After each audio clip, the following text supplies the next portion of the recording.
Thanks for your patience and for coming out tonight. I know it's going to be a holiday weekend coming up. We really thought it would be important with a lot of the dialogue around the city right now, especially around the mayoral election and the council elections, having to do with public safety, with the budget, with where things are at post Measure B, the pension reform Measure B, not the library parcel tax Measure B, which you should all vote yes on. That's me advocating, not the association.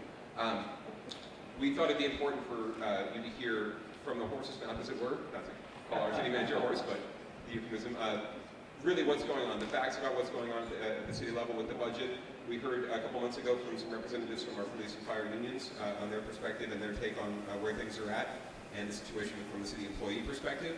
Tonight we wanted to give you sort of the management of the city's perspective. So we have with us tonight some fantastic representatives from our city government. Our semi-new city manager as of the end of last year, Ed Shikata, is here. He'll be giving a quick presentation. We also have Police Chief Larry Escobar. And I believe, is it acting or are you permanent chief now? Acting, okay. Acting Fire Chief Ruben Torres is also here.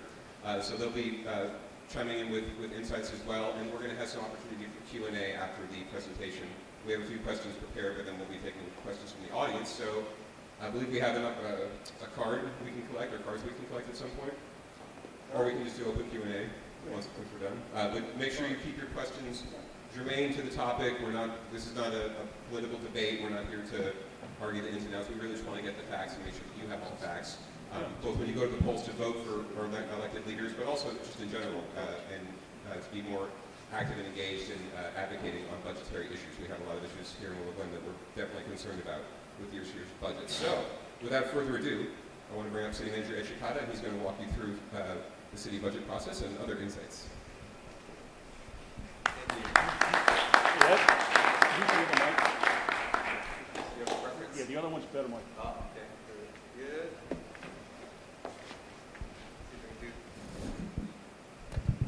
See if I can do this without hurting the equipment, more important than myself. Thank you very much, Peter. Appreciate the opportunity, and I'm going to get used to this in a second, to speak to you. No, we really want to talk about the particulars of the proposed budget and some of the process going forward, but I thought that in preparation for that, we've got, in fact, hopefully folks were able to grab a copy of the budget in brief. That's a short version of the otherwise 1,000-page document that is our proposed budget. So that's it. We'll have plenty of opportunity to talk through the specifics. And what I wanted to do, though, on the front end is provide a little bit of context. And the presentation I'm going to walk through is a version of a presentation I made a couple of weeks ago to the Western Regional meeting of the ICMA. It's the International City County Management Association. And it may be a bit theoretical when city managers get together, but nonetheless, I think provides some useful context for me to explain to you how we talk about our experience, our situation, and our management forward from the San Jose perspective. As you, I'm sure, know, San Jose is the 10th largest city in the nation. You may not know it's among city manager, or actually council manager forms of government. It's actually the 4th largest. There are 3 other cities larger than San Jose that operate under a council manager plan. So that's it. Many of the cities throughout the nation are significantly smaller than San Jose that operate under council manager plans. So it's useful to talk about our experience and share our experience for many other organizations and agencies throughout the nation. So that's it. Let me give you a quick walkthrough. This will go quickly. There are a lot of slides, but I believe it's providing some context that's really worth understanding. So next slide, please. It'll be a quick walkthrough. Some of you have seen versions or portions of this presentation, so if you don't mind, I'm going to take a bit of a storytelling approach to this. So the story is really the last 10 years. The last 10 years here in San Jose, and the experience we've had and how that portends some of the lessons that we take going forward. 10 years ago, our public facilities were under construction. We've had a decade of investment of a variety of forms. Next slide. Downtown, we had high-density residential really picking up for the first time. redevelopment agency was going gangbusters and really investing both in downtown as well as throughout the city. Next slide. Property values and sales were at an all-time high, and really things were looking, relatively speaking, pretty good. Next slide. Then, roughly 2008, we experienced, as did the entire nation, our version of the global financial crisis. Everything started to feel like it was collapsing. Next slide. This is a familiar story among cities. We're not alone. We are, though, somewhat unique in the scale. And the scale of roughly $700 million cut from our budget, general fund budget, over the last 10 years. Next slide. Also somewhat unique in terms of the significance and severity of the impacts to employees, with 10% and in some cases more across the board compensation cuts taken by our employees. Next slide. Positions cut, roughly 1,600, taking us back to 1989 levels, while during that same period, our population of our city went up by roughly 25%. Next slide. We shuttered facilities, or in the case here of our South Police Substation, didn't open them. Next slide. Library hours were cut, coming back to 4 days a week, really pushing operational strategies in order to maximize the availability of libraries throughout the neighborhoods. Next slide. Streets had to be prioritized, and unfortunately we effectively eliminated maintenance of neighborhood streets so that we could focus our limited dollars on major streets. Next slide. And layoffs, and including layoffs of public safety, police and fire. Really changing the assumptions, in some cases the relationship that the city has had both with our workforce as well as with our community in terms of our role and our expectations as both an institution and as an employer. So as a result, they've brought forward a few lessons that I'd like to dwell on and note along the way. First, deepening the conversation, drawing connections, even uncomfortable ones, that have led to a deeper community conversation around our issues and options for addressing them. Next slide. You've probably seen this before, this showing police staffing and budget. Over the last 10 years, the budget going up by more than 40%, while at the same time, the funded staffing levels going down by roughly 16%. Next slide. Some of the other drivers that, again, you've probably seen in other discussions. We've been having some of these slides since meetings of neighborhood leaders back in January to talk to them about the drivers of our economy and of our fiscal situation, including the fact that San Jose is, relatively speaking, among other cities, jobs poor. Next slide. The fact that our employment base is lower than most cities, many of the cities across Silicon Valley, as you see on the high end Palo Alto, more than 290 jobs per 100 employee residents, and our comparison being less than 100, down at 86. Next slide.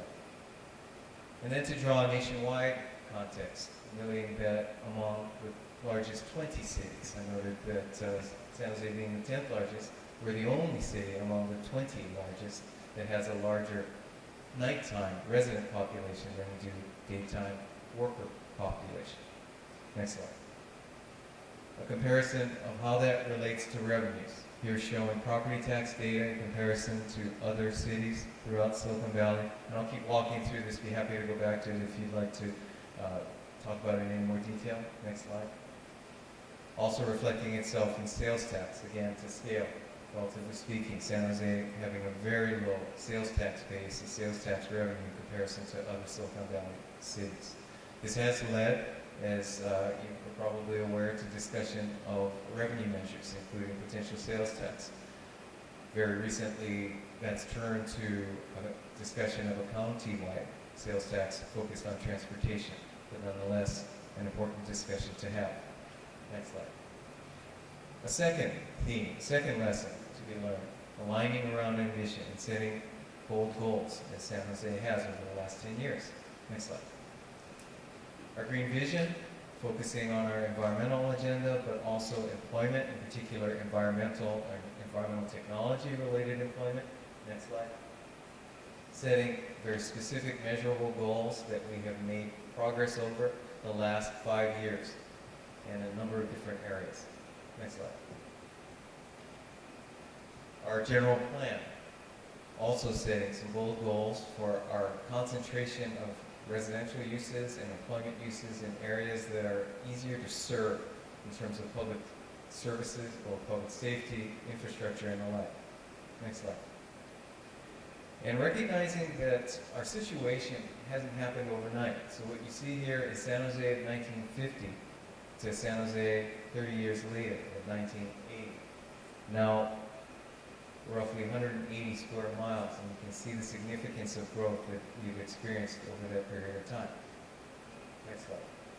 And how we're now, with this graphic, just as a general representation of a focus of our general plan on sustainability of the land and the development that does exist, and focusing around density and integration of uses.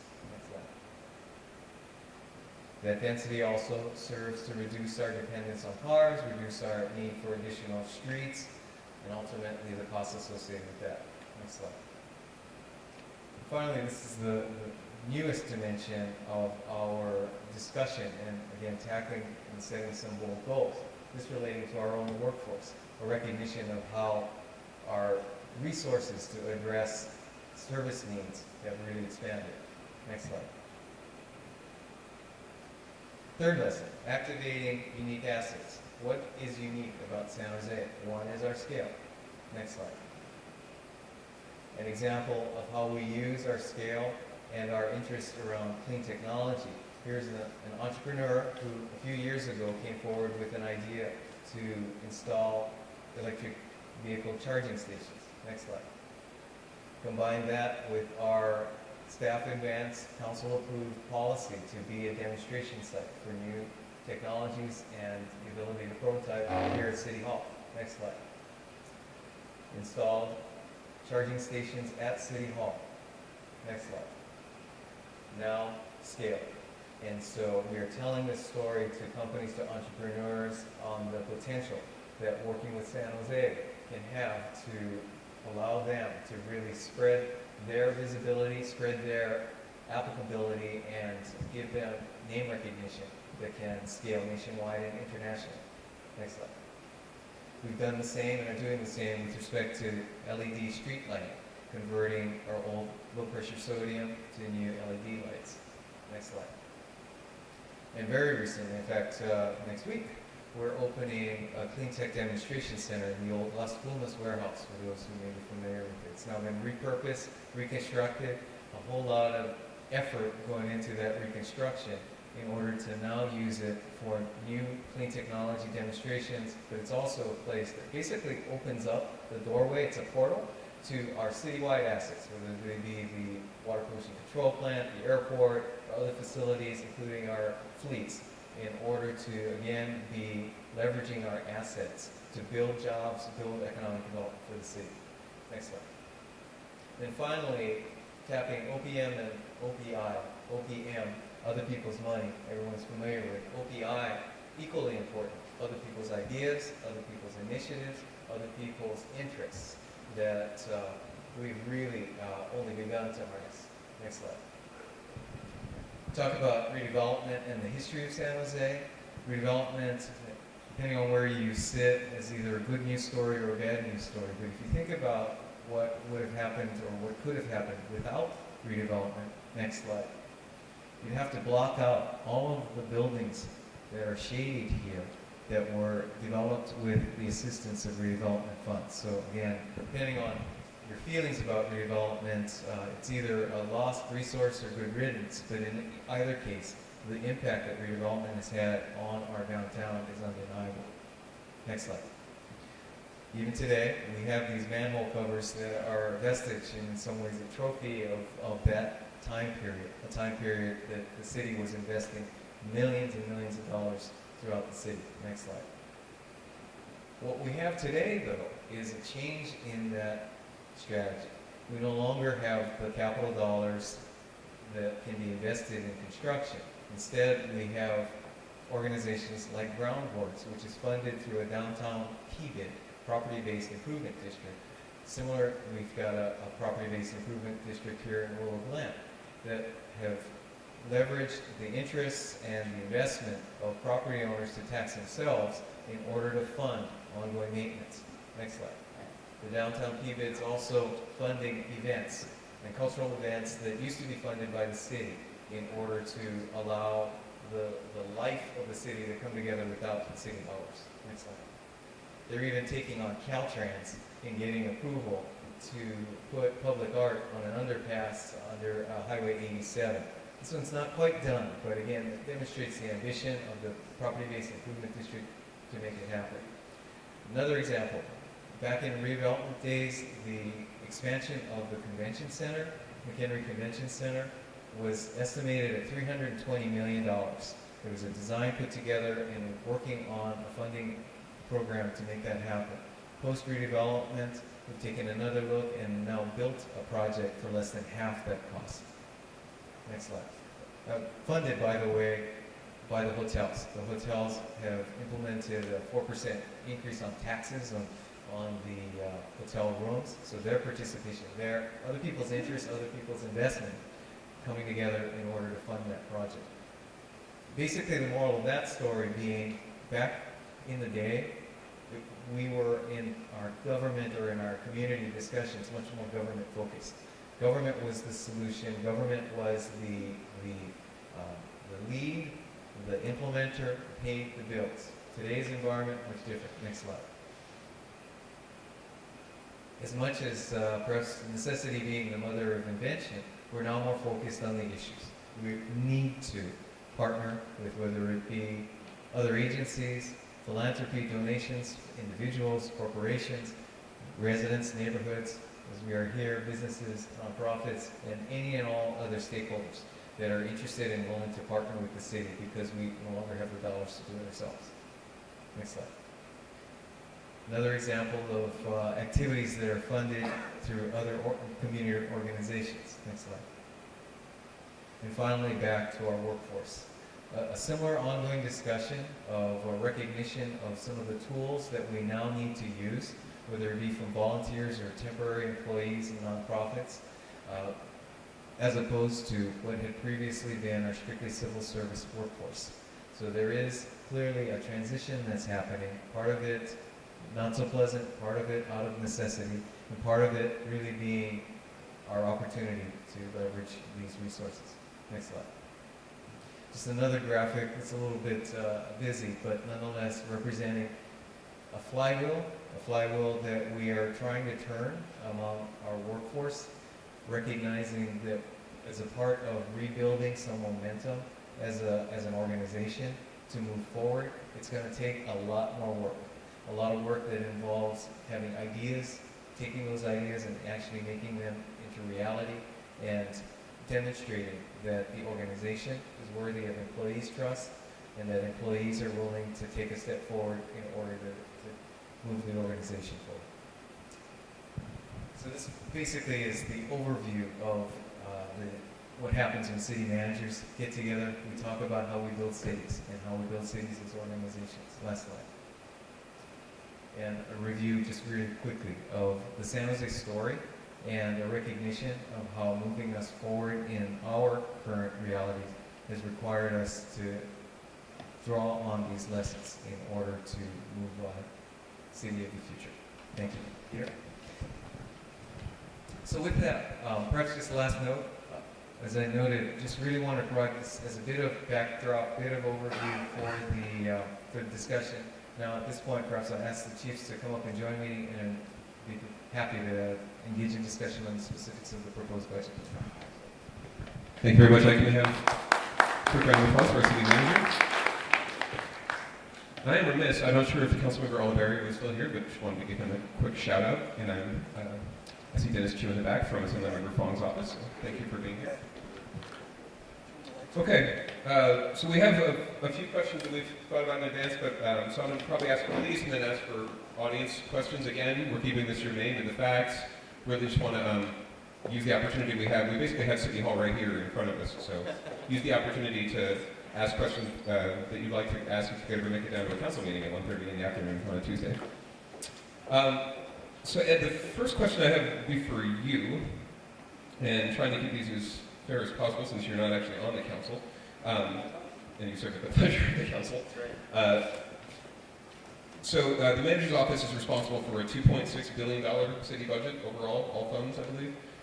Pays for city services and improvements, and yet residents are obviously feeling the pressure of scarce resources, services being cut, as you already detailed. And oftentimes, I feel, and I think we feel, that it's difficult for citizens to advocate on issues within the budget because they sort of lack an understanding of how the budget really works, right? And I've heard a lot of complaints from folks that the budget documents are a little too obtuse. They can't really put, A and B together. So do you have any ideas as city manager, and I'm sure you've come into the role, for redesigning the budget, redesigning city financial reports, potentially even making those available in an open source format like spreadsheets that we can then download and run some numbers ourselves to better advocate for the services that we want? Oh, okay.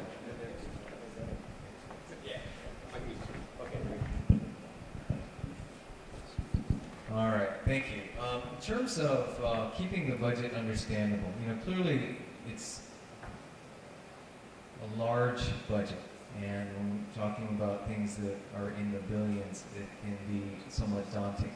Ultimately, though, it does come down to programs and methods of communication, such as the budget in brief, as was discussed or distributed for tonight's meeting, are, I believe, helpful to try and drill it down. Providing information via open source is an area we're pursuing. At the same time, I think the general take is uncertainty around what data would be the most useful and how we would best provide that information online. That said, we're more than happy to do so. It's ultimately for a neighborhood or perhaps as an individual resident, it's probably as effective a manner as any to attend meetings like this, to get engaged via this way. In fact, we've got another meeting here in Willow Glen next week on the proposed budget, as well as via the council offices. They are very good at getting the word out on our budget process. But that said, I'm certainly open to any and all other methods of doing the same.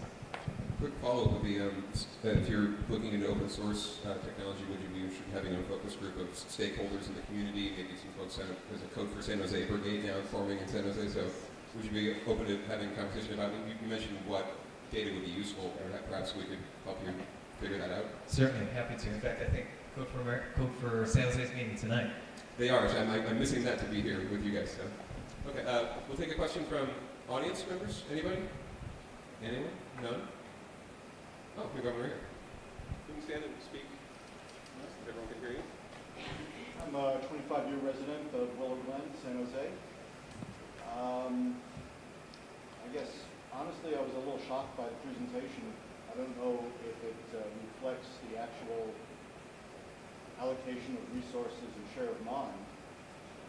But I have to tell you, when my neighbors get together, we don't talk about the green vision for San Jose. We don't talk about public art. We talk about coming home and not finding our homes ransacked. And I'm just concerned that there's far too much effort, far too much focus on a lot of these distant goals that don't impact us on a day-to-day basis. Your number two thing is having bold vision. Maybe we need less bold, more mundane focus for city staff. I'd like to hear that senior city staff has a sense of urgency and crisis about the crime situation. And not some green vision. Thank you. Sure.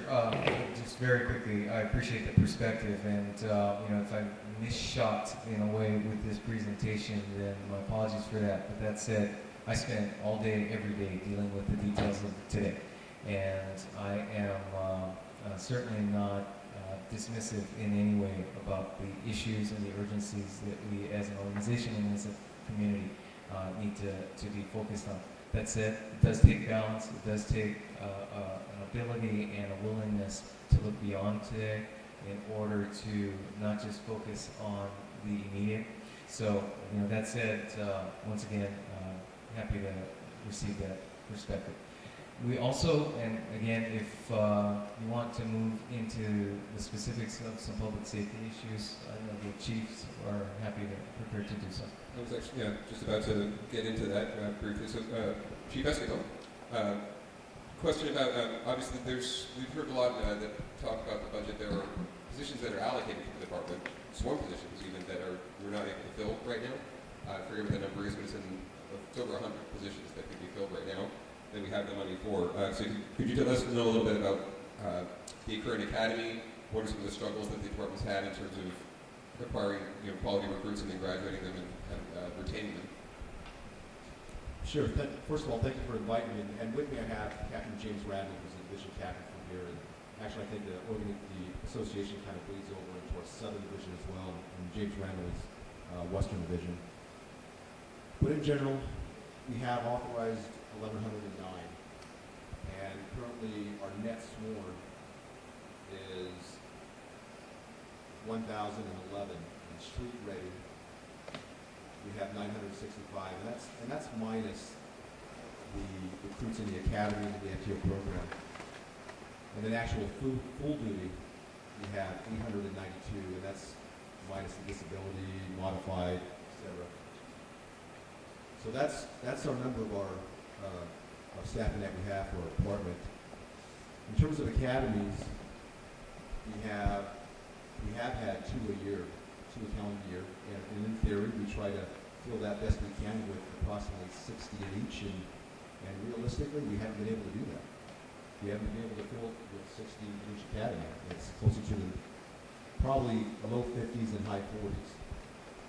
So we're looking at different ways, and we have to look at a realistic approach in our retention in terms of the number of retirements and resignations. So we have to actually look at that as part of our decision-making process and looking at not only what attracts us here, but working within the confines that we have. And I think what's going to help us, it's not going to cure it, but it's going to help us is to go to 3 academies to maybe reduce the amount of time that any prospective candidate or applicant spends on any list or process, which sometimes it gets pretty lengthy when a lot of our recruits now, or potential recruits or applicants, are putting in or applying to multiple agencies. I mean, that's just a reality in this day and age. I mean, unlike probably a lot of us old-timers, we probably only apply to San Jose or any specific agency, but nowadays they're applying to a lot of different agencies.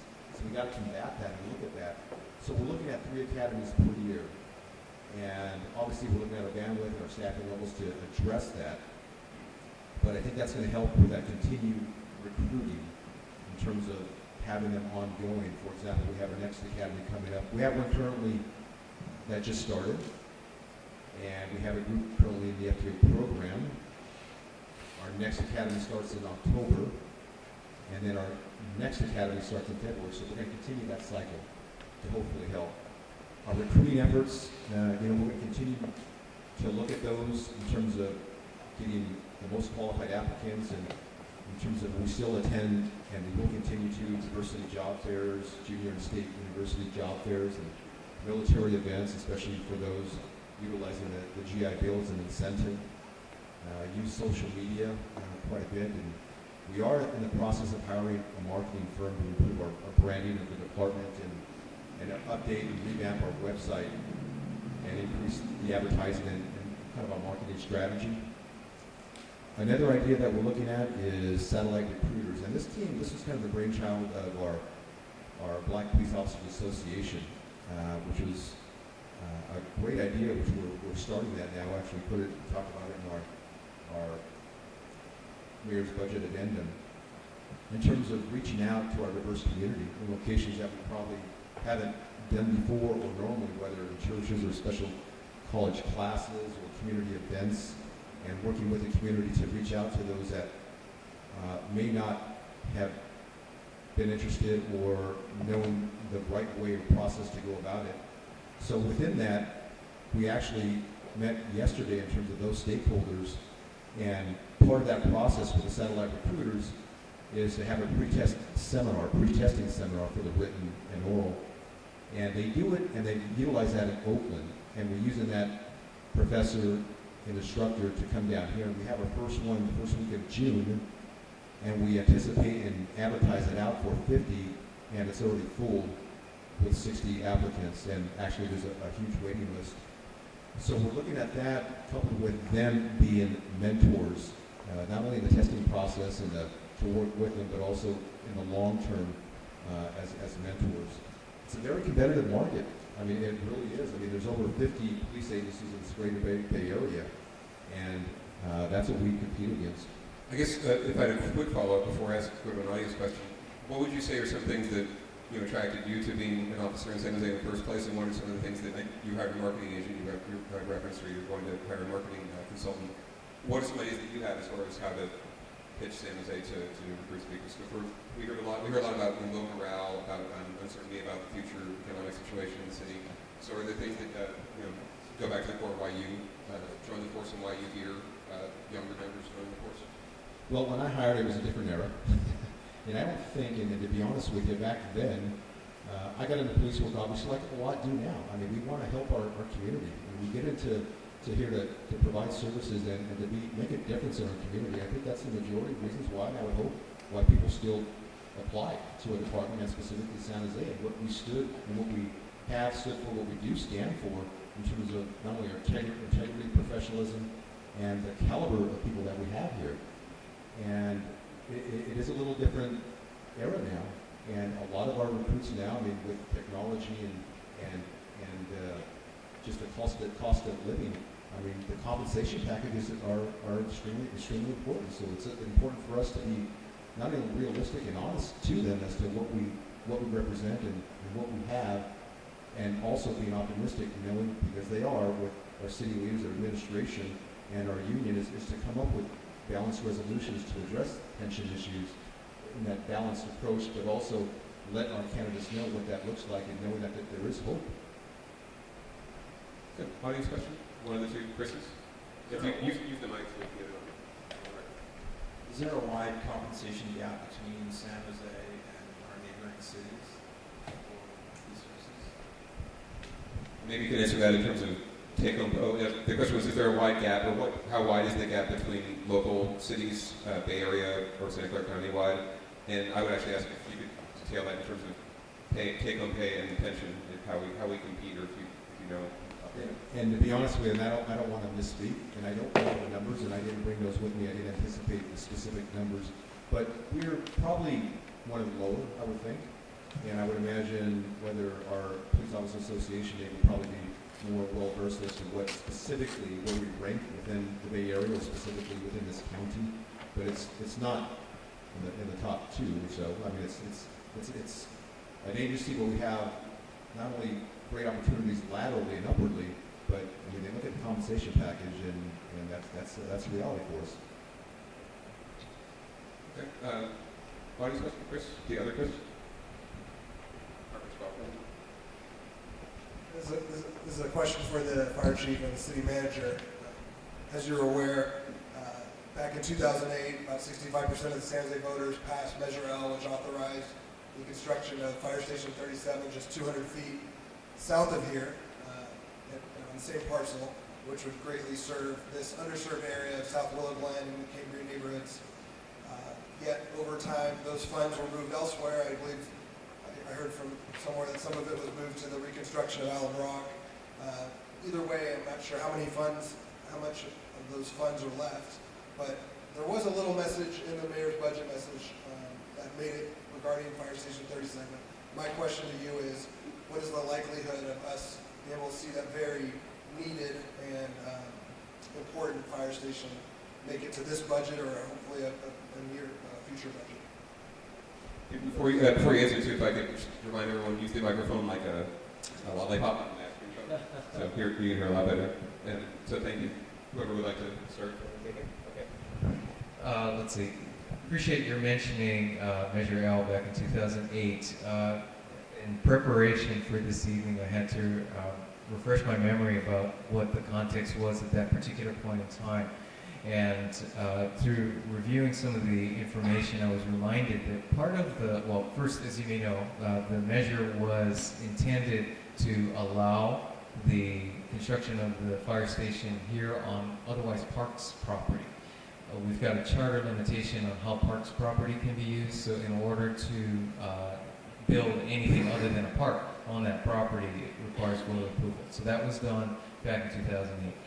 The context, though, that's notable is that part of the plan at that point in time was the closure of Fire Station 6.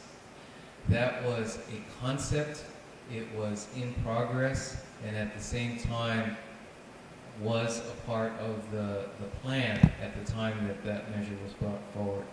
Subsequent to the approval, that closure was rethought. And so at this point in time, we're looking at how the operating expenses of both stations being open could be covered, and so that's still a work in progress.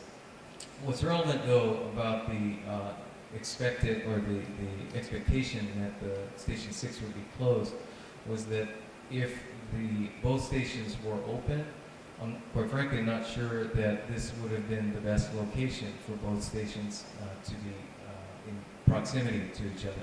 Again, it's hindsight today, and again, perhaps not particularly useful information, other than to note that that was one of the assumptions that led to the situation we have today. As you noted, the fire station number 2 remodel reconstruction was a debate also that happened after the initial board approval to go here. There were a number of changes that were made to the fire bond plan, including what's now recently opened Fire Station 36 in Evergreen. Again, originally planned as 2 stations. There was, well, it's now Station 24, lest I forget that. But again, just another example of how there were changes made to the plan along the way. And so what we're down to here is the last station. And at this point, the station is not fully funded, both for capital as well as for ongoing operations and maintenance. So it's an ongoing issue, one that we'll continually look at, but we do not have a solution that will lead to construction in the near future. Chief, you want to chime in? Sure, thank you. Ruben Torres, Acting Chief. I think one of the things, just to put things in context, I think that the reality is that when you look back at kind of the city manager's slide where the city was in, I want to say, a recession, and there was severe cuts for the department, for the fire department. Overall, we've got gaps in our system throughout the city, and so it's no surprise that we have response time issues at this point that have been publicized, and people know that. And so our goal really is to look at the entire system now. We are looking at it, doing an analysis of it, and I think that back when we were building fire stations, we were right on track with looking at the future. And if you continue to look at the future, you continue to look at the development, you continue to look at the population growth, the reality is going to be that we're going to have to add additional fire stations in different places. So once we complete that analysis, we'll also probably look back here and recognize that there's still a gap between the Station 9 down on Ross, and there's a gap, with Station 6. And as the city manager mentioned, the original concept was to close Station 6 and then build the fire station here. To me, looking at it from this perspective, really Station 6 is probably the place that needs to stay open also, and 37 would need to be something that we would have to look at for the future, just to meet the response time and the demands that are happening with the population. Thank you, guys. And as a quick follow-up for, actually all three of you could answer in kind. We're talking sort of in longer term, right? So down the road when the money's there, if we can add officers, if we can bring enough officers and candidates into the academy and actually get them out on the streets, but that takes time. Are there any ideas that, I know it's ultimately a council decision, but are there any ideas that you have or that you're proposing with or working on with the council to institute efficiencies or other sort of cost savings now so that we can provide more services or more broad-based services? Any of you can answer that if you want to start, Chief. Yeah, thank you. And again, we in our approach, we're always trying to be realistic, knowing our staffing levels, our bandwidth, knowing in anticipation of what our attrition rate is, with hopes that at some point it will improve.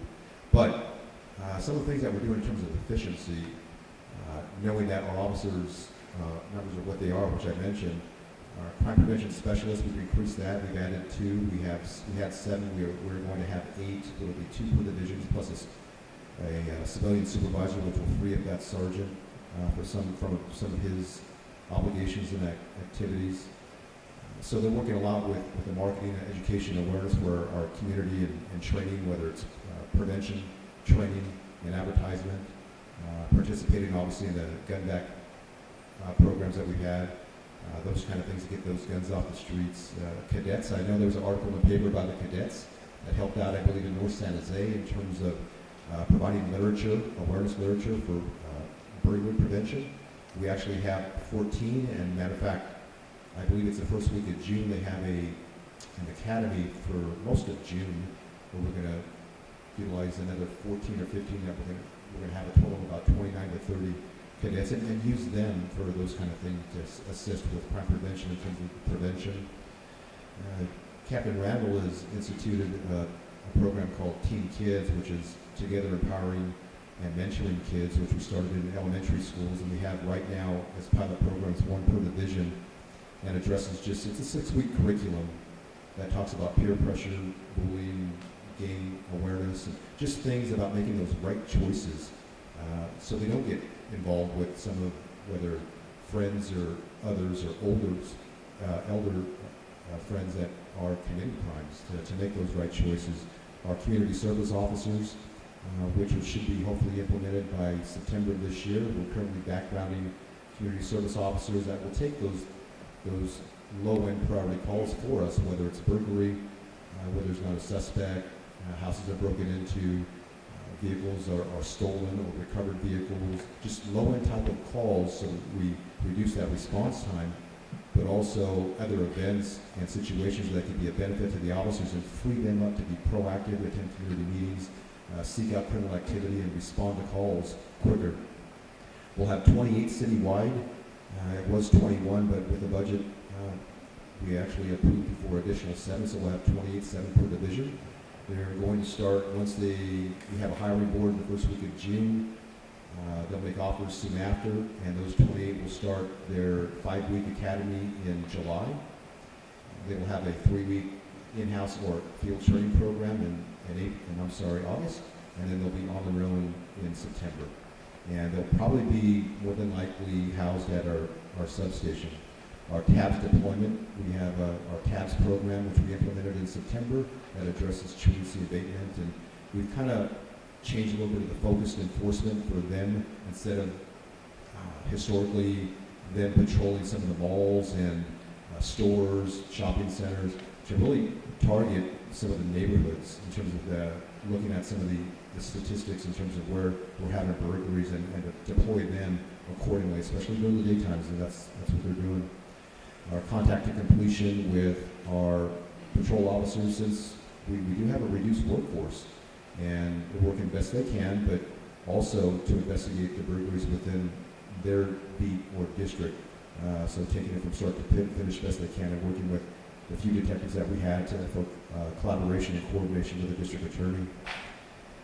Analytics, I mean, we're utilizing that. We've had recently purchased some software, and that'll hopefully be at least one aspect of that deployed soon for a command staff to have them better equipped to look at trends and patterns within their respective neighborhoods and divisions to address, again, especially quality of life issues. So those are some of the things that we're doing. Chief Torres, a couple of things that have come up regarding your department, some ideas that I think the council members or residents have had. The idea of moving from four fire officers on a truck to 3, and then also the squad car concept and that pilot project that's going on. And maybe you can comment on where things are at with conversations around those ideas and what your thoughts, if you can, share them. I know you're limited by your position. Well, thank you.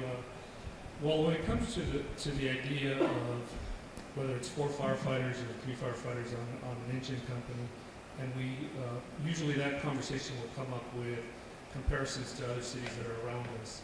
And I'll just refer to one of the slides that the city manager had up on comparing cities, right? So it's very difficult to compare one city to another city, especially when it comes to fire protection. So what other cities do with 3 firefighters on an engine company is really because they have more companies than we do in San Jose. We choose to have 4 on our companies, but our stations are further apart.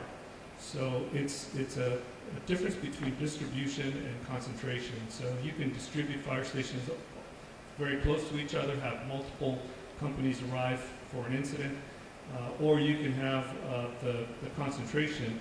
You build a bigger fire station and you have more units there, and when you arrive to an incident, you have the units to handle that incident. And so I think in San Jose, there's also for us, we deal with, Cal OSHA has a standard of 2 in and 2 out, and so our firefighters arrive on the scene, and in order to effect rescue and mitigate an incident, which would be a structure fire, which is what we would deal with, you need to have that second group to come in and provide backup to that initial interior company. So there's a lot of differences between our operations and when you're comparing to other cities. And so my recommendation in my position has been that we're not afraid to look at things, but we also know and recognize how our system is designed. And so that's on that. And then on the squad concept, I think you touched on that. I think that's a concept that has merit to it. Handling lower level calls with 2 people on it makes sense, but you also have to have the baseline of fire protection. So before you can have 2 people in smaller units going out handling lower level calls, you got to have your engines and your trucks to deal with the critical calls that are all risk. And so I don't think that it's a bad way to go. I think in the future we're going to need to add additional squads at some point, but first we've got to build that base of fire protection, and then working with the county, looking at ways to actually handle some of the lower level calls so that they don't affect our response times. So just to clarify quick, so with Cal OSHA laws, with 2 in, 2 out, if you had a 3-person truck, then they would technically have to wait for the second truck to arrive. They would have to wait for that second truck to arrive, and like I said, for a smaller community that has the distance is closer within their stations, it doesn't take that long for them to have that second unit arrive, whereas the distances for us are further apart, and so it's going to take us a lot longer to get to the same type of incident. Thanks, Chief. I was just going to add, in a nutshell, this is deepening the conversation. So the point I made earlier, just one of the themes, one of the examples that, a lot of this and material that the chiefs just went through, in some ways, this is grinded out stuff. And it's day in, day out operations, and really got to give credit both to the chiefs as well as to the men and women of both departments to take the issues that are not necessarily sexy, not high visibility, but are really delivering the services for the people. So to the example, just a couple of examples, as Chief Esquivel pointed out, work that's being done on dealing with burglary issues, and again, my simple mind, the prevention, intervention, suppression, the work that's comprehensive on all fronts, and the fact, and the Chief didn't note, that most recent statistics showing year to year, first quarter, property crimes down 13% for the city of San Jose. The work that the fire department's doing, just recently put out heavy analytical work looking at a level that we really haven't had of public and council discussion recently around drill down on the opportunities to fine-tune the system, also looking at where to maximize efficiencies throughout the response system, and again, won't want to over-promise, but pretty close, if not just over the 90% contractual goal with the county for EMS in the month of April. So just, again, really want to hand it to both chiefs and the work of the departments because, as I said, it's deepening the conversation, recognizing what goes into providing the services on a day-to-day basis, and ultimately recognizing the work that's happening within the departments. Thank you. Richard, do you have a question? My questions for Chief Torres and City Manager also. We're aware of the shortage of fire equipment here in Willow Glen. But what we're looking for is a quick solution right now, something that'll make things safer and better in Willow Glen. And my question is it possible to get a squad car at station number 6? And maybe another fire engine if we can't get until we can get 37 built. We need something now. The problem with just one fire engine is every time there's a fire at station 30, we lose our fire engine to station 30. There's been 7 fires, 1 loss of life, and every time 6 leaves and goes to the city to put the fire out, leaving us with nothing but a population of almost 80,000 people. How can we focus on a solution to that problem? Just to clarify, so you couldn't hear, we have a situation with Station 30 up on Osmond Ray, I believe, that only has a hook and ladder, and we have a fire truck here at 6. So when there's a fire in 30's region, an actual fire, construction fire, we have to take the water truck from 6 over to that fire, which leaves our area pretty much exposed in the meantime.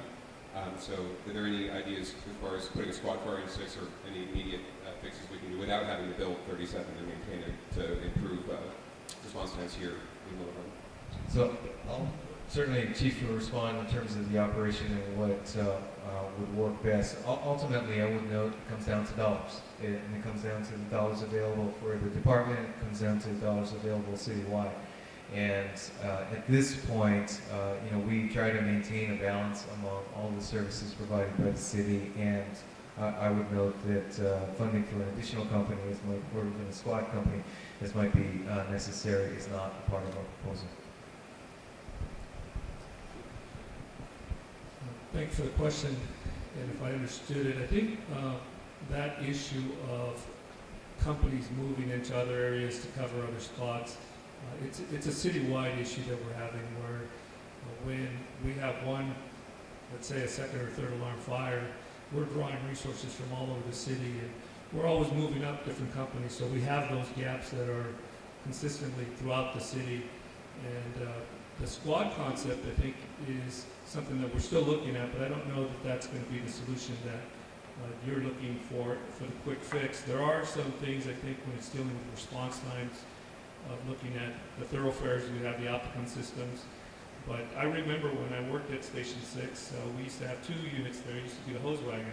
And although the hose wagon wasn't something that at some point we actually utilized the way it used to be at the very beginning of my career, it still was a resource in the community that was here for a while. So I understand that perspective. Okay, thank you. Real quick, we have a follow-up question on for Chief Esquivel. How many officers do you expect to have on the force by the summer of next year? So summer of 2015, so like 1 more fiscal year from now. Well, if our attrition rate continues about the same, if not a little bit less. So attrition is pretty much taking up whatever ability you have to train and recruit at this point. If we still have the same number of officers that are leaving monthly, well, calendar-wise in terms of yearly retention, in terms of, resignation and retirement, it's probably going to be about the same, not a little bit less. Now, to put a hard question, sort of, do you have any sense as chief, those resignations or the retirements, how much of those are due to natural course of life, or how much of that's due to the current situation within the city, morale-wise, compensation-wise, pension-wise, and what might, the uncertainty about what might come later? Do you have any sense of that from the men and women on the force? Well, I think last year, just in a general perspective, I believe out of the 118 approximately that left our department, probably about 70 or 80 were resignations, and the remainder were retirements. And I think obviously it's probably not a secret, but I mean the majority, if not all the resignations are from just compensation packages and just looking for the department that offers something better to them personally. So I mean that's the general reason. I appreciate the answer. We have a question back here. If you can come up and use the mic. Okay, I hate to put you on the spot, or I can bring it sort of back to you. Yes, Jim? Yep, it's all you. If the striped shirt, Okay, well, for the first time in my life, I'm getting pretty political this year.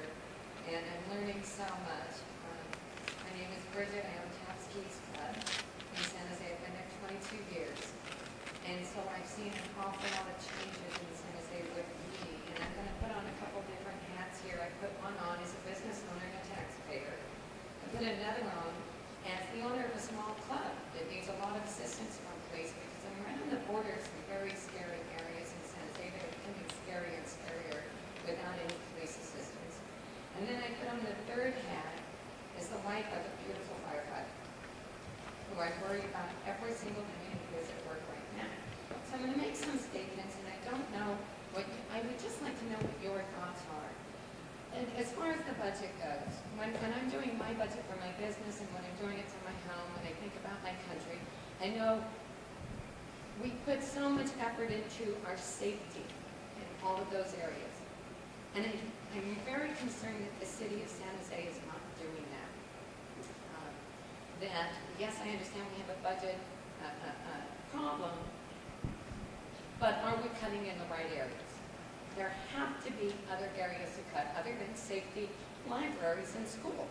I know that I pay upwards of $100,000, either generate or pay upwards of $100,000 a year in taxes, and I'm one itty bitty bitty teeny tiny business here. I'm strangled by taxes. So then the other question I have is, I can't survive next year in my business without more police support.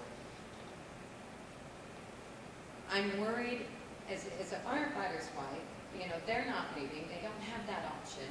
But when a man or a woman puts on a uniform and puts their life on the line for our city, and then we say, you're not worth very much.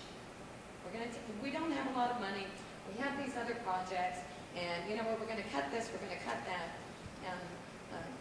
If the city said, we'll invest in your retirement, don't worry about it, now they're saying, oops, we made a mistake. So,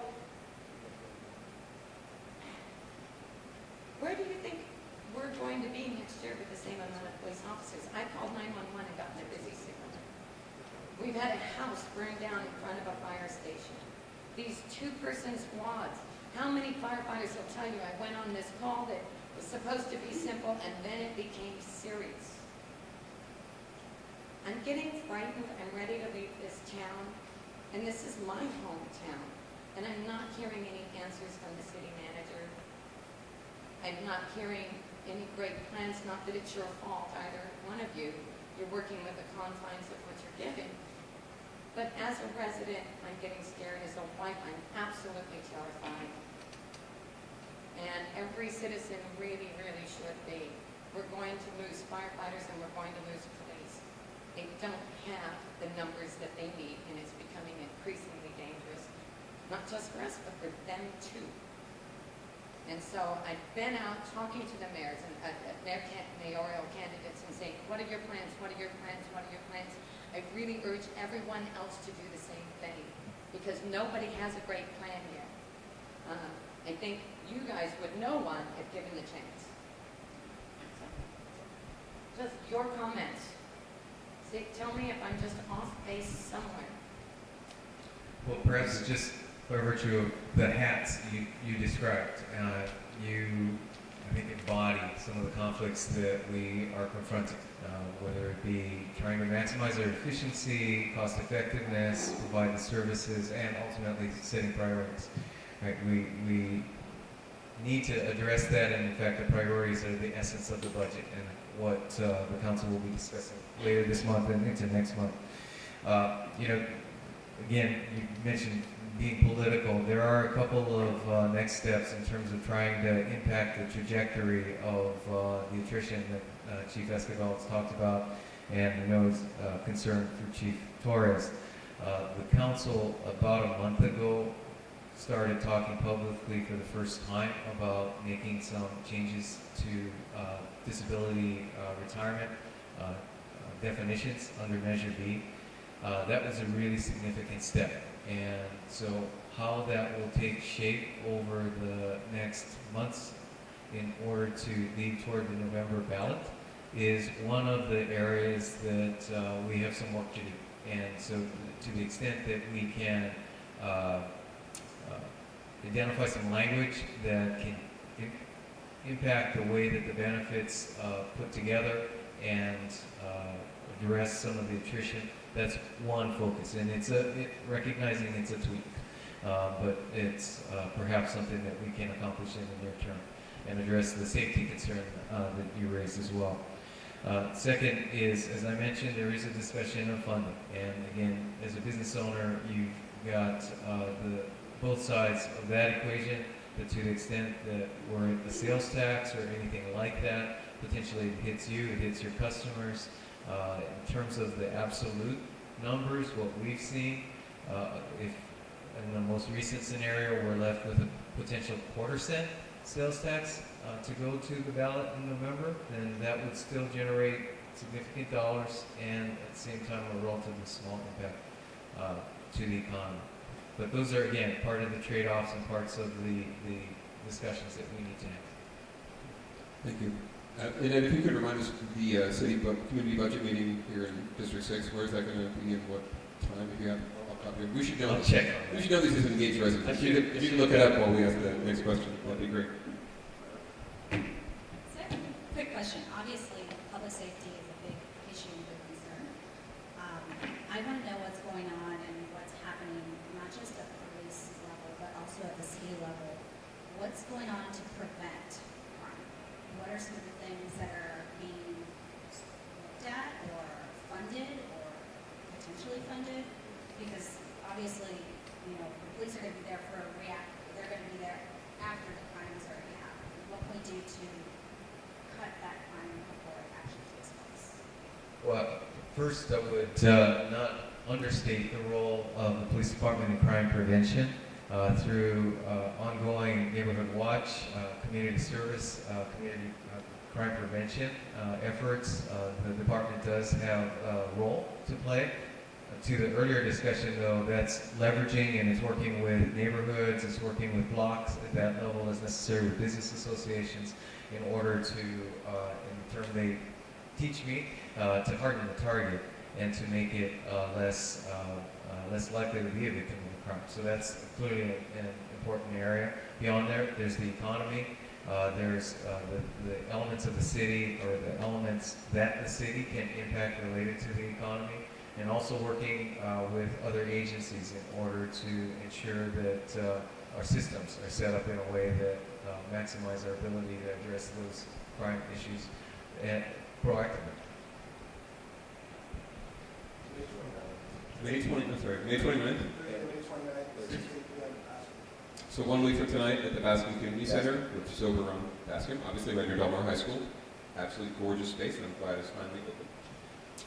So this is a question regarding recruitment and retention.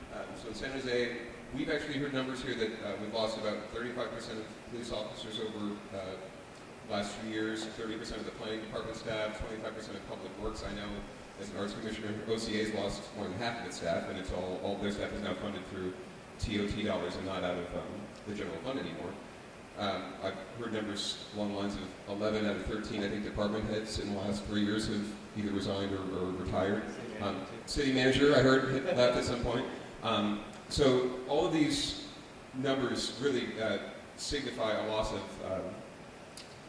investment of time and resources, a loss of institutional knowledge, and it really is going to, no matter if we could replace these folks with more bodies, you're losing a lot of that institutional knowledge and the ability to perform services at the highest level. So I guess it's more of a direct question. Is the inability to pay competitive compensation and benefits the main reason why we're seeing this attrition at this point? Or is there something more to it, or less, or is that the only issue, in your opinion?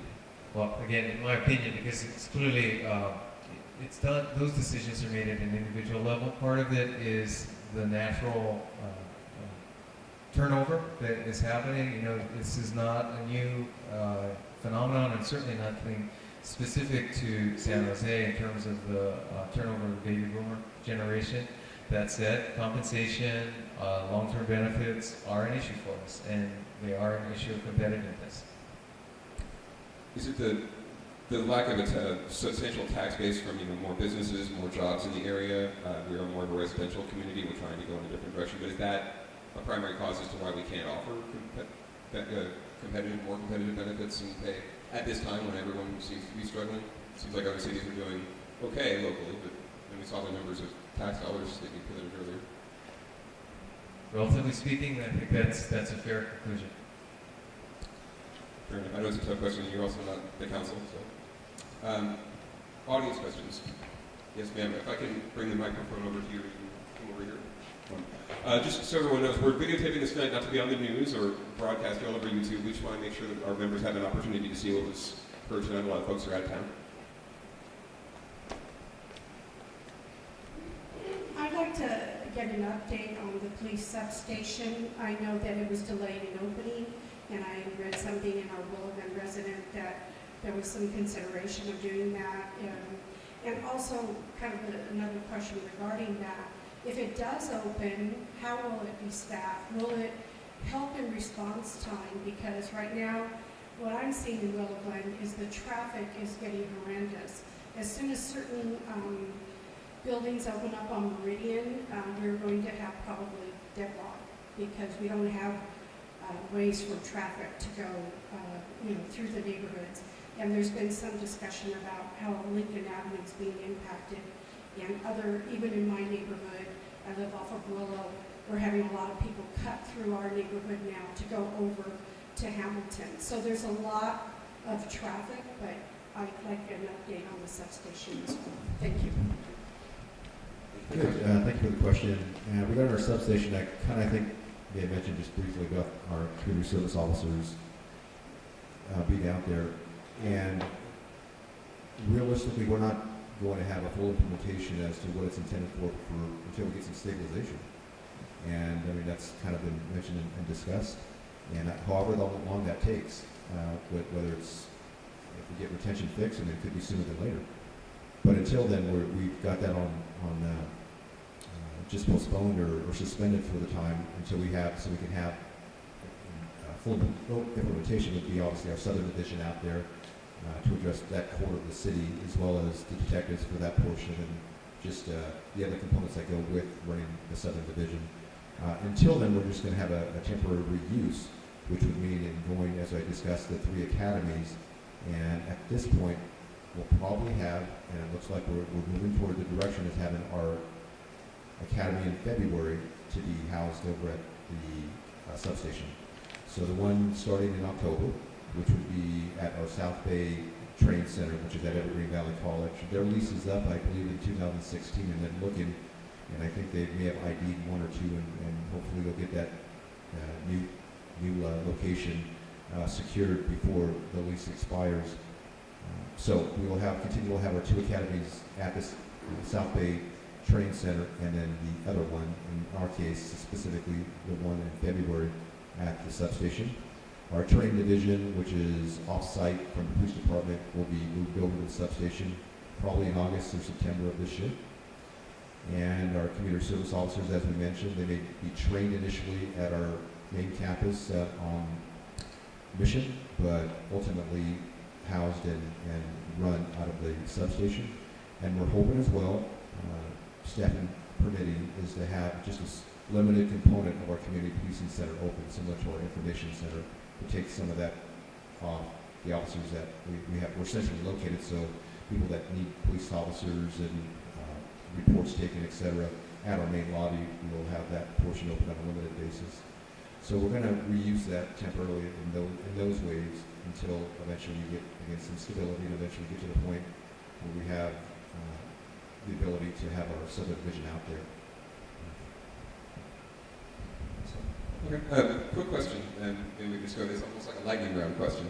What would each of you say is the biggest misconception or misperception in the general public or the residents about the city budget or about your department or the work that you do? But primarily the budget itself and the current status of the budget. Anyone, pick. That we're hiding money. This wasn't the lightning round, I guess. That you're hiding money? That we're hiding money. Can you expand on that a little bit? Well, I do hear it from time to time. To your earlier point, it's a complex budget, it's a complex process. And so I appreciate the fact that when we're talking about numbers that start with a B, or in the billions, that there's an assumption that, again, there must be more that we could squeeze out of the system. And, you know, there's always, you never say never, but at the same time recognize that I do believe they have a pretty transparent budget. Chiefs, about your department maybe? I don't know about misconception, obviously, other than generally where, we see our officers, whether at coffee shops or places where, what are they doing? They need to be out answering calls. And I can guarantee you that our men and women are working extremely hard for our communities in their respective areas. And they may have some downtime, they may drink coffee, or they may do that type of stuff to breathe a little bit, but I can guarantee you our patrol officers, the detectives, and just try to be as efficient as we can and as smart as we can. They are working extremely hard and we're making some great cases to make our community a better place to live and improve the quality of life. So, Chief Torres? Thank you for, I think for the fire department, one of the things that I would say seems to me that it would be a misconception would be that we are overstaffed, that we have a lot of people on our trucks and that they show up and why does this large vehicle come to my emergency? Can't you have a smaller vehicle? And I just want to share one statistic that in a report that I looked at from 1996, which is an outside independent person came and looked at our department and worked on a strategic plan. And in 1996, I had at that time 681 sworn firefighters in the department. Today, 2014, I have 679. 2 less than what I had 18 years ago. So how do we continue to do it? I think that the reality is that the San Jose Fire Department is one of the leanest departments in the country. I think the credit really goes to the firefighters. They are the ones day in and day out that are out there trying to achieve the goals that are set. And whether it's a contractual issue of trying to get to a C 90% of the time within a certain time period, they're the ones that are making the adjustments to get out there and try to serve the community and the public as best they can. And it really is a credit to them. So yes, they come with a big fire truck and there's 4 of them, but they are a quality service that is provided to the community of over 1 million people. And in 1996, there was not 1 million people that we were serving. Thank you. More questions? I want to get to someone who hasn't asked me yet. If you could come up. Make sure you're speaking directly. Like a lollipop. Hi, I'm Lois Owens. I'm a resident here in District 9. It seems to me that we can have all these plans for a beautiful city, beautiful parks, lights on, all that. It doesn't matter if our city isn't safe. It doesn't matter. We all deserve to have safety. The police department, bottom line is, that's the bedrock here. People don't want to live here if it doesn't feel safe. People are cynical when it doesn't feel safe. People don't want to have businesses if they can't call the police when there's a problem. We need the police. Bottom line, that has got to be our priority. We need them. What are we going to do to give our police security? We want them to give us security. Please, come help me. What are we going to do for them so that they don't have to worry, about pay cuts or being laid off? They should be the last ones. That's my humble opinion. I think our speakers have definitely commented that in terms of what we can do moving forward, trying to find better pay compensation when there's money there. But maybe comment brief on anything that the city can do now to make sure our officers, as Larry said, make sure our officers feel the respect that we all have for them.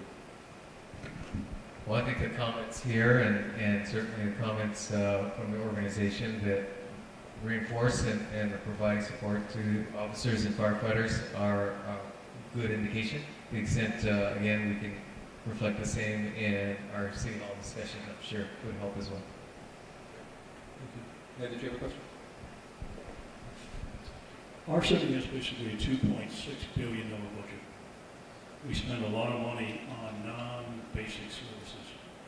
The citizens basically pay in their taxes, whether it's sales of property, for basic city services. when are we going to basically start to emphasize the spending of money on our essential city services rather than all these other things that we're spending our money on? We're spending 100 million or more in what is known as non-government areas.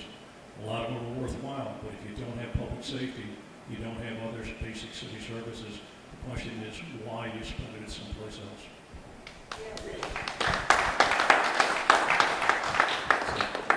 Ed, would you like to respond? Well, not that it would change the conclusion, but I would like to note that as we talk about the $2.7 billion, it's roughly $900 million, this general fund. You know, we've got these various special funds, whether it be utilities or airport or the like. So there is a parsing that does affect the city's ability to use funds in its complete discretion.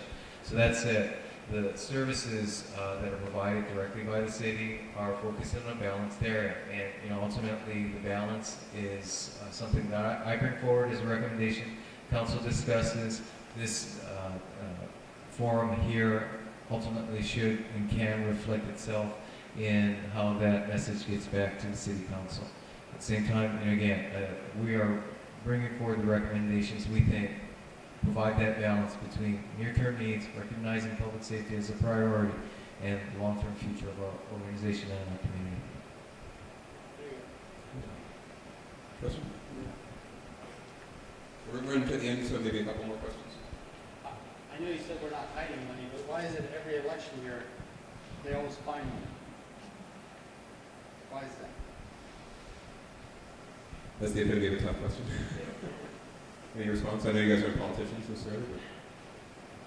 Well, I'm not sure I would agree with that conclusion, but that said, you know... You found something this year. What money are you referring to, sir? Your previous person that was in your position, before she retired, found money. You probably need to look that up. We'll need more specifics than that. They're probably reviewing an accurate She answer. stated in the newspaper, she made a statement on it. Okay? So it should be fresh in your mind. Okay, fair enough. Any other audience questions? But do you want to get to people who haven't had a chance? If you want to come up, I'm sorry to make you come up and ask, but You can't. No, it won't pick up. How about I repeat? Yeah, we're recording the audio actually, so it'd be great. No, it's fine. Please come on. So if you come on down, price is right. I just have a couple of suggestions. One for the city manager, that when we came in and you did the presentation, I appreciate your time preparing that, but it means nothing to me. Now means something to me. Not what your forward thinking is and your visions for the city. It's more important to me what's happening to our city now. I do support the fire and the police very much. I see these guys and girls out there working just as hard as the people who left before them.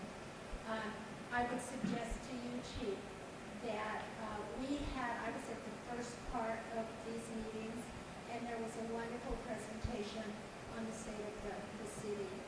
And they showed us a lot of graphs and compared San Jose PD in many ways to other departments in this entire county. And we were way below most of them. So I'm disappointed that you don't know that. And I would suggest that that would help you do your job and help the officers that remain if you know that. Thank you. Want to take anything? And I think we've got a lot of folks who are going to want to be here or be at Baskin Community Center next Thursday, the 29th, for the community budget hearing, when you can go to town on every issue that you have with the budget. We do have to wrap it up. I apologize for everyone who couldn't ask follow-up questions, but I'm pretty sure folks will be here for at least a few minutes after we're done. But I do want to thank everyone for coming out tonight. Again, it's a busy time this time of year, and we've got a holiday coming up, so thank you all for being here. And on behalf of the Willow Glen Neighborhood Association, have a great weekend and a great Memorial Day. And thank you to our illustrious panel of city leaders.